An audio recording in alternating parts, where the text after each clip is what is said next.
So, welcome everyone. Prelims is only, I think, 4 days to go. And of course, you'll be feeling a range of emotions from anxiety, nervousness to excitement and confidence. And I'm hoping कि इस session के बाद excitement and confidence वाला part थोड़ा ज्यादा रहेगा as compare to anxiety and nervousness. By the way, दोनों emotions बहुत इंपॉर्टेंट है हमारे सर्वाइवल के लिए. So the session today, मैं सोच रहा था कि what should I name it? What should we talk about? So I have named this session for today about the concept which I already tell you. Always think like a puzzle solver. Basically, आप लोग जब prelims exam में जाएंगे, so you have to go with the mindset that you are a warrior and you have come here to fight. Your opponents are those 100 questions, but those 100 questions are not there to hurt you. Those questions are like puzzles, and they are going to test different abilities in you. What are those different abilities? The first and the most important ability is your mind open or not? Are you calm enough to think in different directions in multiple ways? And then, second, do you have that mental capacity of treating each question on its merit and then solving it according to what it deserves? So every question is a puzzle, and solving it through your open mind is the key to prelims. किसी का यहाँ पे कोई question समझ में आ रहा है मैं क्या कहना चाह रहा हूँ? आगे बढ़े. Yes, sir. Yes, sir. ठीक है. Whenever you have any question, just अपने आप को अनम्यूट करके मुझे रोक देना. ओपन सेशन होने वाला है, इंटरेक्ट करने के लिए हम लोग यहाँ आ रहे हैं. अच्छा, 20 क्रॉस कर गए विकास. Okay, Yes, sir. बढ़िया. नहीं, होप्स नीचे रखना चाहिए. चलो आगे बढ़ते So ये बीच में था. हैं. ठीक है. चलो तो अब आते हैं कि पहले चैप्टर. तो मैं सोच रहा था कि जनरली हम लोग डूज एंड डोंट्स करते हैं, बट कॉन्सेप्ट क्या है बेसिकली, समझना क्या है, क्यों है वो डूज एंड डोंट्स. वो इसलिए है because you are not going to start your prelims examination on 24th May 9:30 a.m.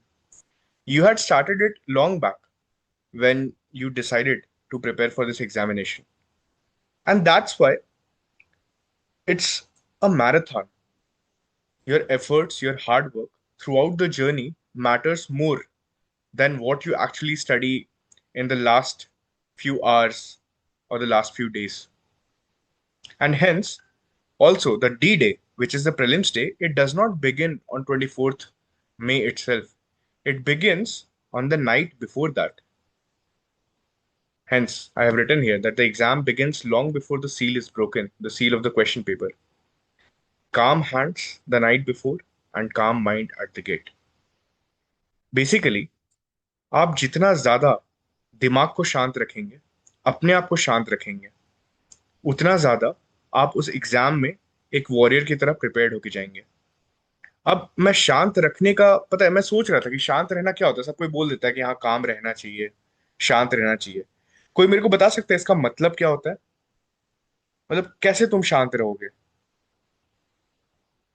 किस सिचुएशन में तुम शांत रहोगे? कोई भी एनी गेसेस? सर सर जब प्रज्ञा। सारे इमोशन सारे हो, व्हाट इफ आई फेल, या इस टाइप के सारे इमोशन रन कर रहे हो एग्जाम हॉल बहुत में. बढ़िया. What if I fail. ORS बोल रहे हैं डिटैचमेंट. आदित्य बोल रहे हैं to be in the zone. बहुत बढ़िया. तो बहुत इंपॉर्टेंट पॉइंट किन्होंने बोला, what if I fail? Ankit sir. Ankit. Brilliant Ankit. तो बेसिकली जो आपने बोला है ना, उसका मतलब है we associate ourselves with result.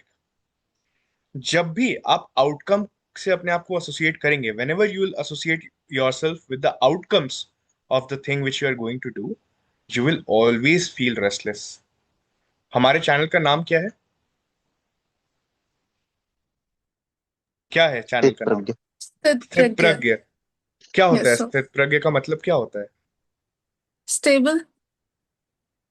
स्थित प्रज्ञ का मतलब होता है स्टेबल विजडम। स्थित प्रज्ञ स्थायित्व है जिसमें, और जो वाइज भी है। एंड आप ये देखेंगे कि दोनों जो टर्म्स है ना, स्थायित्व और स्टेबल रहना एंड प्रज्ञ मतलब विजडम होना, दोनों कॉम्प्लीमेंट्री एक दूसरे के लिए। If you are stable, you will most likely become wise while thinking or taking any decisions. And alternatively, if you're wise, then most probably you will be stable. Agree? Disagree? समझ agree में आ रहा sir. है? So agree the sir. key to calmness is to dissociate or detach yourself from the outcome. तो मैं बार बार पिछले side में मैं क्या बोल रहा हूं कि you have to keep your mind open and think like a puzzle solver. मैं वही चीज आपको बताना चाह रहा हूं। आप यहाँ प्रीलिम्स निकालने जा ही नहीं रहे एग्जाम हॉल में। आप एक पजल है जो 100 क्वेश्चंस का एक पजल आने वाला है, आप बस उस पजल को सॉल्व करने के लिए जा रहे हैं। And when you free yourself, अगर मान लीजिए मैं सोच के जाऊं कि भाई मेरे से प्रीलिम्स नहीं निकलेगा, मेरे को एक भी क्वेश्चन नहीं आता रहेगा 100 में से, लेकिन क्या मैं एक क्वेश्चन सॉल्व कर सकता हूँ? क्या मैं दो क्वेश्चन सॉल्व कर सकता हूँ? ऐसे करके क्या मैं हर क्वेश्चन को इंडिपेंडेंटली उसके मेरिट पे लेके can I try solving maximum number of questions with the combination of my knowledge, my open mindedness, my triangulation, my logic, and all the techniques which I have understood throughout the preparation of this examination. Can I go with that mindset? कि देखते हैं, लड़ाई करने जा रहे हैं, 100 दुश्मन है, देखते हैं उसमें से कितने फतेह हो पाते हैं। How many can I win? And एक और चीज है, मैंने क्या बोला कि the D day starts way before 24th। सो उसके पिछली वाली रात में आप कामनेस लाने के लिए और क्या क्या कर सकते हैं? सारी एक्सटर्नैलिटीज को आप कंट्रोल कर सकते हैं।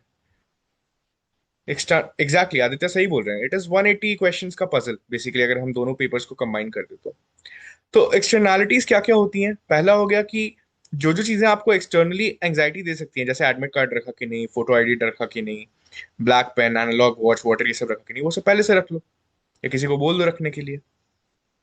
एग्जाम के पहले वाले दिन जनरली 6-7 बजे 8 बजे के बाद नहीं पढ़ना चाहिए। एकदम हल्का सा खाना, या तो फिर मैं तो बोलूंगा कि 6 बजे या 7 बजे के बाद खाना भी नहीं खाना चाहिए। कुछ हैवी तो बिल्कुल नहीं खाना चाहिए, दलिया या इस टाइप का कुछ खाओ, टहलो, म्यूजिक सुनो बढ़िया एकदम सॉफ्ट, एंड सो जाओ। हो सकता है कि नींद ना आए, कोई बात नहीं। बहुत सारे ऐसे लोग होते हैं जिनको प्रीलिम्स के पहले वाली रात नींद नहीं आती है। उसमें एंग्शियस नहीं होना है। नहीं आ रही है नींद, कोई बात नहीं, बेड पे लेटे रहो अंधेरा करके, नहीं तो कुछ मतलब सॉफ्ट म्यूजिक लगा लो साथ में। Basically you have to let your brain be empty. उसमें और इंफॉर्मेशन फीड नहीं करते रहना है, फोन नहीं देखना है, कोई और किताब नहीं पढ़ लेना है। ब्रेन को बोर करना है एग्जाम के एक रात पहले। इंफॉर्मेशन मैरिनेट होने दो उसके अंदर, do not feed it more information. समझ में आ रहा है? And even if you are not able to sleep deeply, at least stay on the bed in a dark room without giving any stimulation to your brain. This is very important. Remember it. Try to be on your bed without taking any stimulation, be it phone or any book, and let your brain be bored. Yes, Vikas, guided meditation भी help कर सकता है, बिल्कुल सही बात है। अब और क्या एक्सटर्नैलिटीज हैं? तो भाई एग्जाम हॉल सेंटर में 1 घंटा पहले पहुंच जाओ, 1.5 घंटा पहले पहुंच जाओ, अगर किसी नए शहर में हो तो। अगर कहीं नई जगह सेंटर है तो ऑलवेज रखी इट बिफोर द डे, ताकि वो सारी एंग्जाइटीज ना हो कहाँ सेंटर है, कितना टाइम लगेगा। एंड गूगल मैप्स में जितना टाइम बताता है, this is very important, very practical thing. Recently you'd have seen that the Google Maps is not very good in estimating times. Even if there is a jam, it will show blue. So make sure that you take at least 2x of the time which Google Maps is showing to reach to your destination. अपने destination में पहुंच के बैठे रहो या कुछ और कर लो यार, but these externalities do not let them hamper the peace of your mind. अब मान लो कोई एक इंसान है जो एकदम नेक टू नेक चल रहा है, या 15-20 मिनट पहले पहुंचा है, पसीना पसीना है, उसके पहले ही वो बहुत चिंता में था कि मैं पहुंच पाऊंगा कि नहीं, तो वो तो पहले ही अपना काफी बड़ा माइंड स्पेस वहां पे खो चुका है ना, उसको थोड़ा टाइम तो लगेगा कंपोज होने में। So these are the little edges, 1% edge जो तुम्हें एग्जाम में अपने लिए बना के रखना है, और जो बहुत ईजी है if you plan better, and of course wear comfortable clothes. और क्या क्या है भाई, माइंड को मैंने बोला, सुबह सुबह एग्जाम के दिन कोई नया इन्फॉर्मेशन तो बिल्कुल नहीं डालना है। हाँ, अगर मान लो कि एग्जाम के सुबह वाले दिन कुछ रिवाइज करने का मन करा है, जैसे मैं एंशियंट हिस्ट्री का मैंने नोट्स बना लिया था, 292 पेजेस को मैंने कंडेंस करके 20 पेज का बना लिया था, तो ठीक है मैं उस 20 पेज को जल्दी जल्दी पलट लेता था एग्जाम के पहले, बट मैंडेटरी नहीं है। तुम चिल भी कर सकते हो वहां सुबह में जाके। पॉइंट क्या है? पॉइंट है कि माइंड मेरा खाली रहे, एकदम शांत रहे, बिकॉज उसको अभी 180, पहले तो 100 सोल्जर्स से पजल्स को सॉल्व करना है वहां पे। वो जब तक एकदम शांत और खाली नहीं रहेगा तब तक वो जितना भी इंफॉर्मेशन उसके अंदर स्टोर्ड है उसको सही जगह पे यूज कैसे कर पाएगा? ठीक है। और ऑफ कोर्स इलेक्ट्रॉनिक्स तो नहीं लेके जाना। एंड ये एक बहुत इंपॉर्टेंट चीज है, do not chat with other aspirants. कुछ नहीं हासिल होगा इससे। कौन कहाँ से है, क्या पढ़ाई किया है, कौन सी कोचिंग से पढ़ा है, कितना अटेम्प्ट है, सर्विस में है कि नहीं है, पिछले बार कितना आया था, ये सबसे किसी का भला नहीं होने वाला है। ये सब सीसैट से निकलने के बाद करना। बट सीसैट तक be in your own island, very important. Do not share your mind space with anybody. I hope this is clear. आगे बढ़े, किसी को कुछ शेयर करना है? सर। ओके, चलो आगे बढ़ते हैं। ठीक है। अब एग्जाम हॉल के अंदर फिलॉसफी क्या होनी चाहिए? भाई सिंपल सी बात है, the paper rewards rhythm not speed. Map the field, attack with order, leave time to verify. इसका क्या मतलब होता है? बाय द वे, आज मैं स्पेशल फोर्सेस के बहुत सारे एनालॉजीज यूज करूंगा। किसी ने इसकी नेवी सील्स की या फिर डेल्टा फोर्सेस की हॉलीवुड मूवीज देखी हैं? कोई भी? अमेरिकन स्नाइपर हो यस गया, सर। या फिर कुछ मूवीज के नाम बताइए, जल्दी द जल्दी। Saving private Ryan. क्या बात है, बहुत बढ़िया। और जीरो डार्क 30, बहुत बढ़िया। और हार्ट हार्ट लॉकर। क्या बात है, बहुत बढ़िया। So all the classics. तो उसमें ना स्पेशल फोर्सेस, खासकर वर्ल्ड्स एलीट स्पेशल फोर्सेस, चाहे इंडिया का पैरा एसएफ हो, बाहर के फोर्सेस हो, उनमें एक कथन बहुत मशहूर है, that is slow is smooth, smooth is fast. सुना है किसी ने? क्या है? Slow is smooth, smooth is fast. Jack Ryan, again very good. उसके नॉवेल्स भी पढ़े हैं मैंने, बहुत अच्छा है। तो यार ऑब्जेक्टिव ये है कि तुमको अपना पेस सेट करना है एग्जाम हॉल में। जैसे मैं बहुत फास्ट था पेपर सॉल्व करने में। मेरा फर्स्ट आइट्रेशन जो है, मैं कोशिश करता था कि अराउंड 60 to 70 मिनट्स में हो जाए। फर्स्ट आइट्रेशन का क्या मतलब है, मैंने सिखाया है ना कि पेपर को 4 भाग में बांटना है। One, so the first category is X category questions, where you either know the answer और you can eliminate 3 options. Then you have Y category question, which is you have eliminated 2 options. Then we have Z category where you have only eliminated 1 option. And then you have NA. It means that you do not have any idea or you don't have a direct knowledge or logic, but you have some feeling. Now, in the first iteration, you got to see the entire paper and then at least mark all the X category questions. समझ में आ रहा है? And वो काम आपको जल्दी से जल्दी करना है, जहां पे क्या क्या चीजें हैं कि आपको पेपर में किसी एक क्वेश्चन को लेके ईगो पे नहीं बैठना है। अपना पेस सेट करना है कि हाँ, हर क्वेश्चन को मैं 30 सेकंड से 1 मिनट का टाइम दूंगा, जिसमें कि मुझे ये समझ में आ जाना चाहिए कि ये क्वेश्चन बनेगा कि नहीं मेरे से। अगर उस 30 सेकंड से मुझे समझ में आ रहा है कि ये क्वेश्चन मेरे से बन जाएगा, तो I will solve it then and there, 2 minute के अंदर। एंड अगर मुझे ये समझ में आ गया कि नहीं बनेगा, तो मैं उसमें गोला लगा के जो भी 2 ऑप्शन एलिमिनेट हुआ था उसमें वाई लिख दूंगा, एक ऑप्शन एलिमिनेट हुआ तो जेड लिख दूंगा, नहीं तो एनए लिख दूंगा। अब ये करके आगे बढ़ने से फायदा क्या होगा कि next, in the next iteration you would exactly know where are the Y questions, and you will go back and solve them. जो 2 ऑप्शन आपने काटे होंगे आपको उनको देखना ही नहीं होगा, बाकी 2 ऑप्शंस में आपको देखना पड़ेगा, राइट? हाँ श्रुति, बिल्कुल। सबका अप्रोच अलग हो सकता है, आप एक ही आइटरेशन में कर सकते हैं, कोई दिक्कत नहीं है। मेरा पॉइंट ये है कि you have to set your own pace for the paper.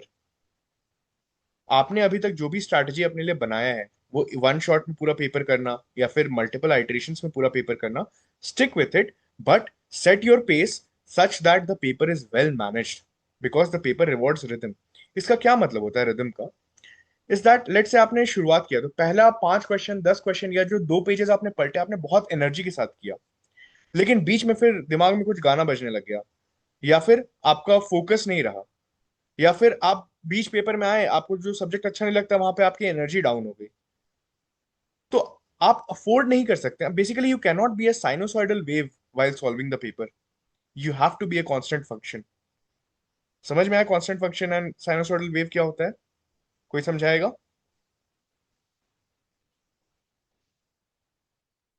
Sir paper के बीच में आपको अप एंड डाउन नहीं जाना है, वो yes. Constantly with laser focus आपको सिर्फ क्वेश्चन अटेम्प्ट करने हैं।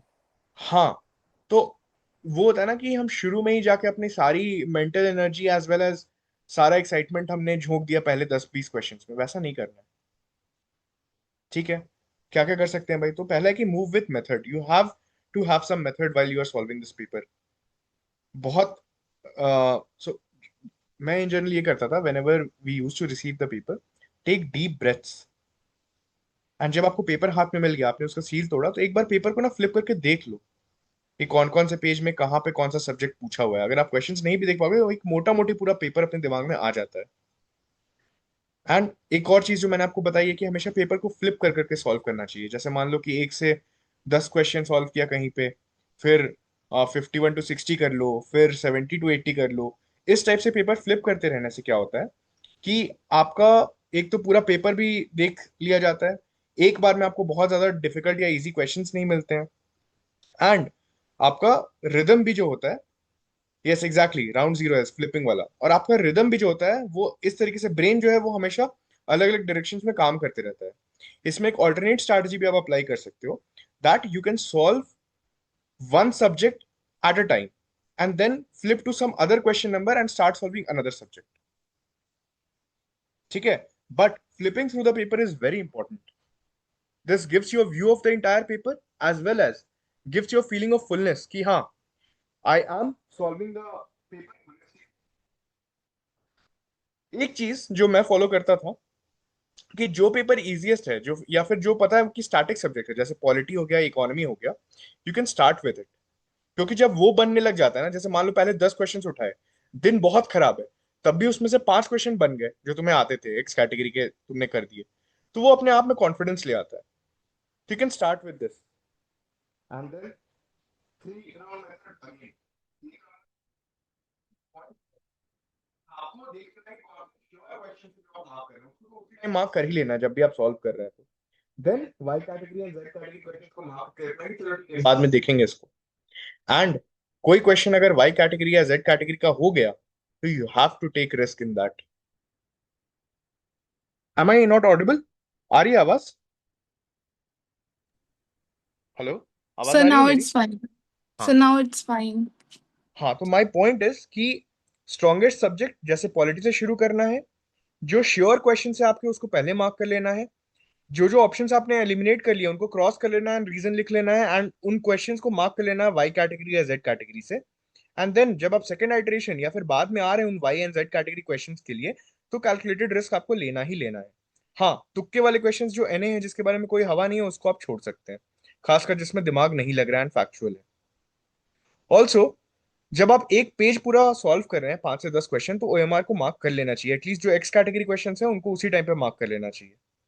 एंड हर बार जब भी आप मार्क कर रहे हैं तो क्वेश्चन नंबर को देखना हमेशा फायदेमंद होता है। आप कई बार ऐसे सुनते होंगे कि एक क्वेश्चन गलत मार्क किया, उसके नीचे सारे गलत मार्क हो गए क्योंकि वो सीरियल नंबर बिगड़ गया। ये क्यों होता है भाई? मुझे ये थोड़ी देखना है कि कौन सा ऑप्शन एक के बाद एक मुझे मार्क करना है, मुझे ये देखना है कि कौन सा क्वेश्चन नंबर है, एंड देन उसका मैं ऑप्शन मार्क करूंगा। ये छोटी छोटी चीजें आपके डिजास्टर होने से बचा सकती हैं। एंड ये जरूरी नहीं है 5 से 7 मिनट आप ओएमआर क्रॉस चेक के लिए रखें, बट इतना इंश्योर करें कि आप हर टाइम, मतलब in all those 120 minutes, you are sifting through the paper. तो ये वाली स्ट्रैटेजी जो बहुत लोग करते हैं कि एंड के 10 मिनट्स में मैं अपना ओएमआर शीट भरूंगा, या भरूंगी वो नहीं करना है, बिकॉज एक तो प्रेशर बहुत ज्यादा आ जाता है, एंड दूसरा उतना टाइम आप पेपर नहीं देख रहे हैं, आप पेपर सॉल्व नहीं कर रहे हैं। तो इसीलिए जैसे जैसे क्वेश्चन सॉल्व होता जाए, जो जो क्वेश्चन में आपको कॉन्फिडेंस लगे, इवन वाई कैटेगरी क्वेश्चन में आपको लगे कि नहीं, मैं मुझे यही ऑप्शन लग रहा है, भले ही डाउट है दूसरे ऑप्शन में, बाद में आके मैं इसको चेंज नहीं करूंगा, तो उस टाइम पे आप मार्क करके आगे बढ़िए। हाँ श्रुति, आपने हाथ उठाया, बताइए। सर एक्चुअली कभी कभी ऐसा होता है कि एक क्वेश्चन का आंसर दूसरे क्वेश्चन के ऑप्शन में या फिर उस क्वेश्चन में छुपा होता है, तो इसीलिए मतलब मैं एंड में गोला भरने की सोचती हूँ, तो what kind of approach is this? Well वही बात है, मुझे बहुत रिस्की लगता है ये अप्रोच, मैं कभी भी एंड में नहीं भरता था। हाँ, आप एक काम ऐसा कर सकते हैं कि एटलीस्ट जो एक्स कैटेगरी क्वेश्चंस हैं, जो आपको डेफिनेटली पता है, उसको तो आप भर सकते हैं ना साथ साथ में। आप वाई और जेड कैटेगरी को छोड़ दीजिए, फिर आप जैसे जैसे उनको भरेंगे, जब पूरा, तो वाई और जेड कैटेगरी क्वेश्चंस जब आप सॉल्व कर रहे हैं, तब तक आप पूरा पेपर तो देख चुके हैं, आपको पता है कहाँ पे क्या ऑप्शन है क्या नहीं है। समझ रहे बात को? और जी सर। जनरली जब ऐसा होता है कि एक क्वेश्चन का ऑप्शन दूसरे में छुपा रहता है, वो या तो वो दोनों पास होते हैं, या फिर इन जनरल आपको एग्जाम हॉल में, मतलब आई डोंट थिंक सो कि you can bet upon that strategy. You have to treat every question independently first. मैं इस क्वेश्चन को मैं फ्लिप कर देता हूँ। अगर आपको पता है कोई क्वेश्चन जो आपका एक्स कैटेगरी है, मतलब या तो आपको उसका आंसर पता है या आपने 3 ऑप्शन एलिमिनेट कर लिए, एंड उसी से रिलेटेड कोई और क्वेश्चन बाद में आया, तो क्या आप जाके अपना एक्स कैटेगरी क्वेश्चन का आंसर बदलेंगे? तो सर क्योंकि एक्स कैटेगरी का तो वही सब है जो मैं कंफर्म हूँ 100% कि दिस इज द आंसर बिल्कुल, टू दैट क्वेश्चन। बिल्कुल। तो जब आप कंफर्म है तो उसको उसी टाइम पे मार्क कर लेने में क्या हर्ज है? कम से कम प्रेशर कम हो गया ना आप पे। मान लीजिए फर्स्ट टाइम जब आप मार्क कर रहे हो उसमें 25-30, या किसी का दिन अच्छा रहा तो 35-40 अगर उसने सही कर दिए, एंड उसने उसी टाइम पे मार्क कर लिए हैं, तो पेपर तो बढ़िया है ना उसका। ओएमआर में पहले से ही 35-40 मार्क्ड है, उसको प्रेशर कम रहेगा बाद में। मेन ऑब्जेक्टिव क्या है ओएमआर पहले या बाद का? बस एक ही लॉजिक है, that at any point of time within those 120 minutes you should not have a gap of more than 1 or 2 minutes where you're not looking at the paper. You should be constantly looking at the paper, at the questions, so that your mind is constantly solving for the questions which you have not been able to solve. Get the logic? समझ में आया? चलिए आगे बढ़ते हैं। Yes yes. Sir. जो मैंने बोला कि किसी भी क्वेश्चन को ईगो पे नहीं लेना है, मैं तो 30 सेकेंड्स का यूज करता हूँ। कोई भी क्वेश्चन से अगर आपको 30 सेकेंड्स में लग रहा है कि ये सॉल्व हो जाएगा, या फिर मान लीजिए बड़ा क्वेश्चन है तो उसको पढ़ने में 1 मिनट लग गया, अगर पहली बार पढ़ के लग रहा है कि सॉल्व हो जाएगा या फिर एटलीस्ट वाई कैटेगरी तक तो ले आऊंगा, तो उसको कर लीजिए मार्क या बना लीजिए, नहीं तो मूव कीजिए आगे। ठीक है? किसी भी क्वेश्चन को ईगो पे लेके भिड़ नहीं जाना है। सीसैट में तो ये बहुत ही डेंजरस साबित होता है। मेरे कई सारे आईआईटीएन दोस्त हैं जिनको सीसैट जिनका नहीं निकला है, क्यों? क्योंकि मैथ्स के क्वेश्चन से भिड़ गए। अब भाई आईआईटी किए हुए बहुत साल हो गया है, मैथ्स के क्वेश्चन को ईगो पे लेके अगर भिड़ जाओगे और नहीं बनेगा, तो फिर कैसे कट ऑफ क्लियर होगा? और जीएस में भी ऐसा बहुत लोग करते हैं। हमेशा इस बात को याद रखना है कि this is not a knowledge game. आपको वहां यूपीएससी को नॉलेज प्रूव करने के लिए आप वहां नहीं बैठे हुए हैं। और ऐसे भी हमने देखा है, नॉलेज नाम का कोई चीज होता नहीं है। यूपीएससी क्या सोच रहा है, आपको लग रहा है कि आपको आता है, आपने पढ़ा है, वो अलग ही इंटरप्रिटेशन निकल सकता है। आपका जॉब है बस एक, आपका जॉब है कट ऑफ पार करना, प्रीलिम्स निकालना। तो सारे क्वेश्चंस को आपको इक्वल इज्जत देते हुए उनको अपना बेस्ट तरीके से सॉल्व करना है, किसी एक क्वेश्चन को भगवान नहीं बनाना है। इस चीज को एकदम ध्यान रखेंगे। हाँ ऑफ कोर्स, आउटकम्स के बारे में भी हमने बात किया कि काश क्या हम फेल कर जाएंगे। पेपर के बीच में देते देते ही पेपर को नहीं एनालाइज करना है कि अच्छा इस बार का पेपर इजी आया है या डिफिकल्ट आया है, पीछे मतलब पिछले साल से ज्यादा कट ऑफ जाएगा कम कट ऑफ जाएगा। आप ये सब अगर सोचने लग गए एग्जाम के बीच में, तो बिल्कुल नहीं। आपको अपना मतलब again, you need to have your own rhythm of solving that paper, one question after the other, one question after the other. That is your only goal. The next question, what would be the cutoff, whether the paper is easy or difficult, whether you'll clear prelims or not, that is for some other day, not for that time. Ego वाले के बारे में मैं फिर से बोल रहा हूँ, ईगो को मत ट्रैप करने दीजिएगा खुद को। ये मान के चलिए कि आपको कुछ नहीं आता है, कितना भी नॉलेज लगा लीजिए कि हाँ ये तो नॉलेज हो गया वो हो गया, 4 ऑप्शन रहेगा उसमें से 2 आता रहेगा 2 नहीं आता रहेगा, तो क्वेश्चन ऐसे भी नहीं बनेगा उससे। हेंस इट्स वेरी इंपॉर्टेंट कि आप लोग हर क्वेश्चन को उसके मेरिट पे दिमाग लगा के ट्रायंगुलेशन टेक्निक से लॉजिकली सॉल्व करें, ईगो से नहीं। एंड पेपर वन तो बिल्कुल नहीं डिस्कस करना है लंच पे, लंच भी बहुत लाइट करना है। दलिया करो या फिर कुछ मतलब बहुत ही हल्का खा लो, ओआरएस पी लो, और वो ग्लूकॉन डी ये सब पी लो जिससे एनर्जी रहे, खाओ मत ज्यादा। और तैलीय भोजन, that is oily food, do not consume any oily food और heavy food during your lunch time. और उस टाइम पे सीसैट के फॉर्मूलाज या फिर जो भी आपका स्टैटिक सोर्स है, जो आपने नोट्स बनाए होंगे या फिर किसी के वीडियोस अगर आप देखते होंगे सीसैट के लिए, उसको देख के रिवाइज कर लीजिए। एंड सीसैट का तो मैंने कई बार रिपीट किया है, yes, slow is smooth and smooth is fast, yes, fruits can also be helpful. CSAT के लिए एक चीज ध्यान रखना है, it's the game of identifying easy questions. जितने इजी क्वेश्चंस आपने मैथ्स और लॉजिकल रीजनिंग में आइडेंटिफाई कर लिए, अगर 53 54 क्वेश्चंस में आपने 15 से 20 क्वेश्चन भी आइडेंटिफाई कर लिए इजी क्वेश्चंस, जो 100% आप सही करेंगे, एंड इंग्लिश में आप 17 से 18 भी ले आए, तब भी आप धूमधाम से सीसैट निकाल रहे हैं। सीसैट गेम ही नहीं है पूरे पेपर को सॉल्व करने का, या मैथ्स आने का, या फिर लॉजिकल रीजनिंग आने का। CSAT is a game of identifying easy questions. मेरे साथ आप लोग सबको रिपीट करेंगे, CSAT is a game of what? Identifying easy Identity. questions. मग लो भाई इस चीज को, पेपर में ईगो पे मत चले जाना, या फिर ये मत भाग जाना कि अच्छा। अब देखो 53 54 जो क्वेश्चंस रहेंगे मैथ्स के एंड लॉजिकल रीजनिंग के, ऐसा नहीं रहेगा कि एक साथ 3 4 इजी क्वेश्चंस रहेगा, वो बहुत हिडन रहेगा। कैसे पता चलेगा कि इजी क्वेश्चंस कौन सा है? तुमको देखते के साथ दिख रहा है कि नहीं पाथवे उसको बनाने का, या फिर have you seen that question in the PYQs और नॉट, और डू यू एग्जैक्टली नो और not that what is the method और what is the subject through which I can solve it. अगर 5 10 सेकंड या मान लो 20 सेकंड में नहीं समझ में आ रहा है कि ये क्वेश्चन कैसे बनेगा, तो आगे बढ़ जाओ, वो इजी क्वेश्चन नहीं है। एग्जैक्टली निखिल, बहुत बढ़िया टर्म। हंट करना है सीसैट में उन इजी क्वेश्चंस को। तो जो होता है ना, वुल्फ के पैक्स होते हैं या फिर लायन के प्राइड होता है, वो हंटिंग कैसे करता है? जो सबसे कमजोर और बूढ़े हिरन होते हैं उन सबको हंट करता है, क्योंकि इजी प्रे होते हैं। वैसे ही इजी प्रे ढूंढना है सीसैट में।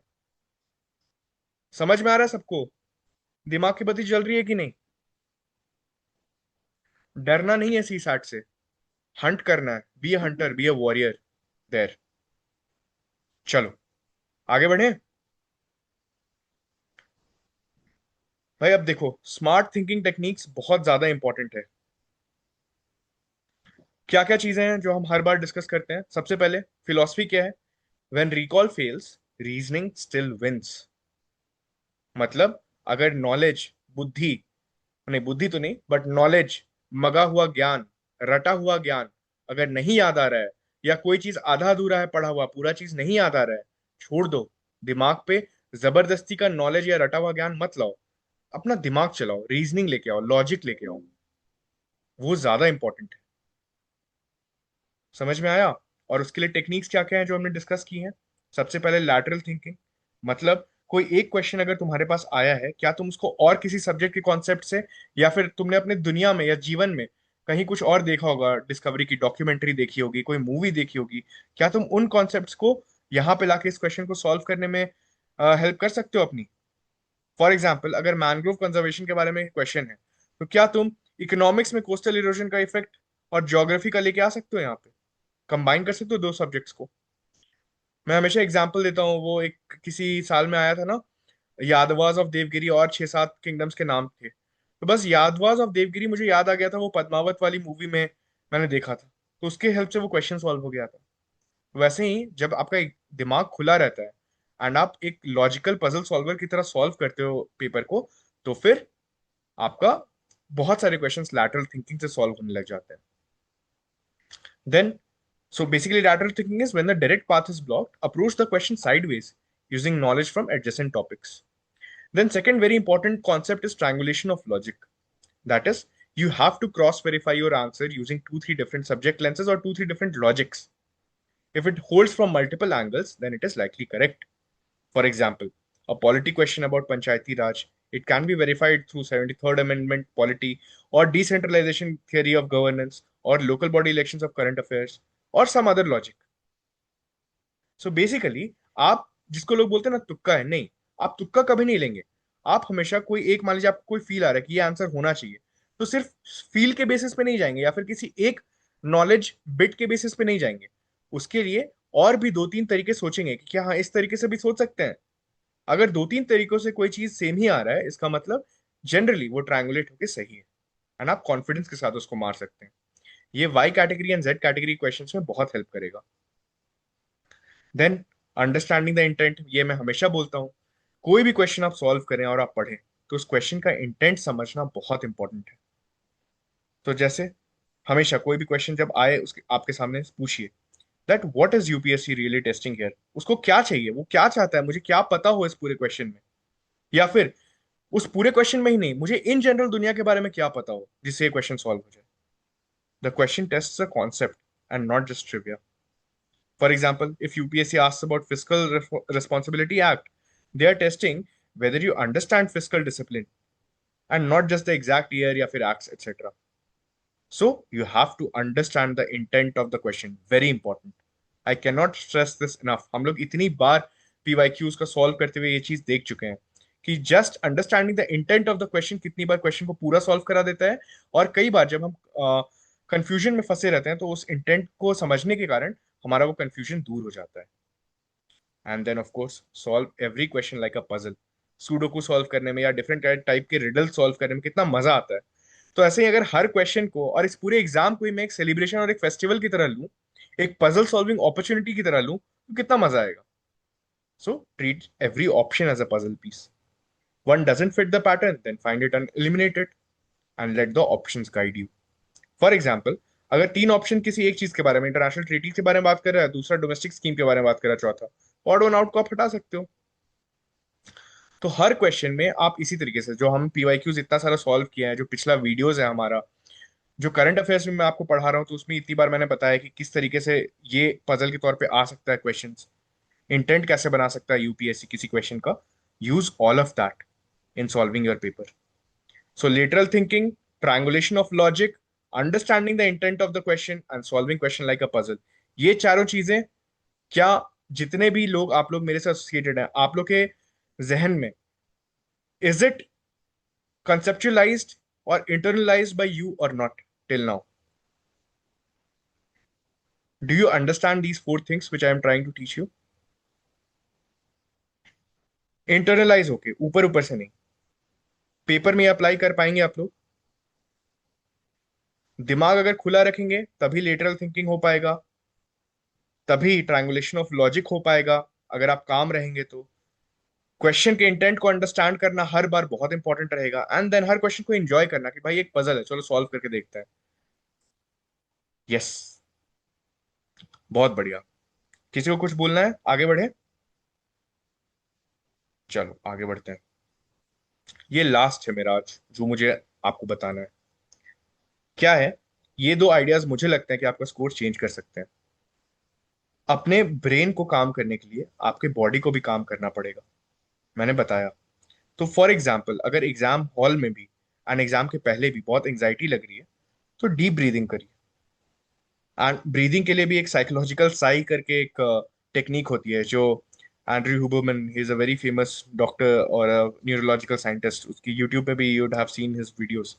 सो ही suggest this something called psychological Sai, in which you do 2 quick inhales through your nose and then 1 long exhale. Basically, you inhale air very quickly and then you hold it for a while and then let it go very slowly. Guided meditation में भी ये technique use होती है। इससे क्या होता है? It is the fastest stress reset neuroscience knows. It immediately calms you down and then helps you focus. Also, drinking water is very important. Generally मैं एग्जाम के बीच में वाटर नहीं पीता था कि भाई सर अगर झुकाया है 2 घंटे के लिए तो 2 घंटा उस पूरे पेपर पे ही ये रहेगा। मेरा एडवाइस ये रहेगा कि एग्जाम के 1-2 घंटा पहले अच्छे से पानी पी लीजिए, एग्जाम के 20 मिनट पहले वॉशरूम चले जाइए, एंड एग्जाम का जो 2 घंटा है अपने दिमाग को पूरी तरीके से शांत रखिए। अगर प्यास लगे तो थोड़ा सा पानी पी लीजिए। और जब भी, मतलब मान लीजिए कि आपने 20 क्वेश्चन 30 क्वेश्चन सॉल्व कर लिए, तो एक बार एक फिजियोलॉजिकल साई कर दीजिए, where you take in deep breaths, inhale कीजिए एंड देन उसको एक्सहेल कीजिए। दूसरा क्या चीज है? फ्री और वर्किंग मेमोरी, ये बहुत इंपॉर्टेंट है। न्यूरोसाइंस जनरली बोलता है कि your brain can hold only 4 things at once, and this is actually जिगरान क्या है, जीगार्निक प्रिंसिपल, जब मैं इसके बारे में रिसर्च कर रहा था, जिगार्निक इफेक्ट के बारे में, तो ये बहुत फैसिनेटिंग चीज है। आपको लगता होगा ना कि दिमाग कई बार बहुत क्लटर्ड हो गया है, फिर जब आप उस चीजों को लिख लेते होंगे तो दिमाग खाली हो जाता है, फिर दिमाग शांत हो जाता है। वो इसलिए है because our brain can not hold more than 4 things at once. Hence it is always advise that while learning you should write. So क्या हो गया, जो क्वेश्चन आपका, आपको मतलब ईगो पे हर्ट कर गया, या फिर आपको लगा था कि यार ये पढ़ा था लेकिन अभी क्यों नहीं याद आ रहा है, या फिर ये नहीं बन पाया, वो क्वेश्चन आपके अगर दिमाग में रह गया तो आगे के सारे क्वेश्चंस को हैम्पर करेगा। यही होता है जिगार्निक इफेक्ट। इसलिए बेटर है कि उस क्वेश्चन को जब आप सॉल्व कर रहे हैं या फिर आपसे सॉल्व नहीं हुआ है, तो जो लॉजिक है या फिर जो ऑप्शंस एलिमिनेट हुए हैं उसी टाइम पे स्क्रिबल कर लीजिए, वहां पे लिख लीजिए। अपने ब्रेन को उस क्वेश्चन से फ्री कीजिए। आपका subconscious will keep working on it and processing it, and then the answer will click when you will revisit. Even if it doesn't click, you will at least be happier while marking that question because you have let that marinate in your mind. Your subconscious has been working on it. तो physiological sigh and Zeigarnik effect basically अपने mind और body को शांत करना through quick inhales and deep exhales and then freeing your working memory, ताकि जो पिछले questions हैं जो आपसे नहीं बने हैं या जो आंसर्स आपको नहीं समझ में आया था, उसको छोड़ देना, उसके वहां पे स्क्रिबल कर लेना, वाई कैटेगरी जेड कैटेगरी उसको मार्क कर देना, एंड देन आगे वाले क्वेश्चंस पे सिर्फ फोकस करना। समझ में आया? 1 मिनट बाकी है इस सेशन का, और एक सेशन करना है जिसमें क्वेश्चंस पूछने हैं, या फिर चीजें क्लियर हो गई हैं, यू आर हैप्पी? जल्दी 1 मिनट में सेशन एंड हो जाएगा, बताइए।